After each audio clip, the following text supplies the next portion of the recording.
Okay, the pre-production phase of getting a movie together obviously involves a story. You have to have actors, you have to have a set, and you have to have the equipment to produce what you're gonna plan to produce. So these are some early pictures of movie cameras. I'm showing them to you so that you can get a sense of the history and the economic history of the pre-production phase of a movie. In these days, before World War I, this is a Thomas Edison invention, the kinetoscope, and it was only worth about $115, which you're going to see an ad coming up here. But if you had that, presumably you could make a movie because the movies that they showed were very short and uncomplicated and based heavily on theatrical performances. So that was the incipience of it. Then big money got involved, and again, it was no longer possible to have that kind of primitive pre-production package. You had to be affiliated with a studio, and the studios controlled everything.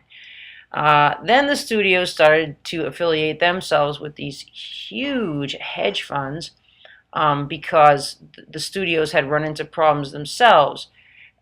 So you really needed to either get an independent backer or be affiliated with big money. And then it goes back to the Blair Witch, which is a phenomenon going back to the grassroots. This is the cover of Backstage magazine where the writers advertise for actors.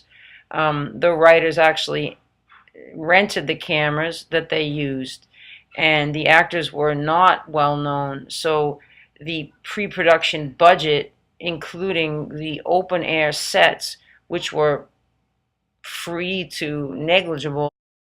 So you ask yourself, when we get to Blair Witch, how did these guys put this project together in such a way that it could attract the attention of someone with enough money to produce it? And that's really the central question for any pre-production team. And these are two of the writers of the Blair Witch. They wrote it and directed it. Their names are Daniel Myrick and Eduardo Sanchez. And their friendship, which was fateful for the history of independent film, was forged at the University of Central Florida, pictured here, which is where they went to film school together and graduated in 1994, after which they were trying to work at the university, picking up little jobs, and Daniel Myrick was directing the film festival of the University of Central Florida when he happened to meet this gentleman here, an independent film producer, very wealthy man named John Pearson, who's on the left there. He now teaches at Texas University. And he met Daniel Myrick at the university's film festival and convinced him to do a full-length movie, and the rest is history. This is a picture of Artisan Studios, which ended up picking up the production rights.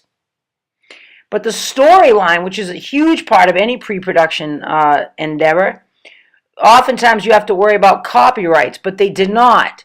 They took the name of their studio as well as many of their ideas from Haxan, which was a silent movie in Denmark in the 1920s, which was produced by this man, Benjamin Christensen.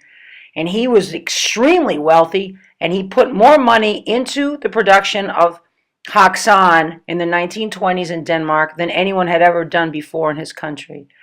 And the idea of the character of the Blair Witch, whose name was Ellie Kedward, was taken from this 16th century occult practitioner named Edward Kelly. He's very famous, and he knew a lot of rich people as well.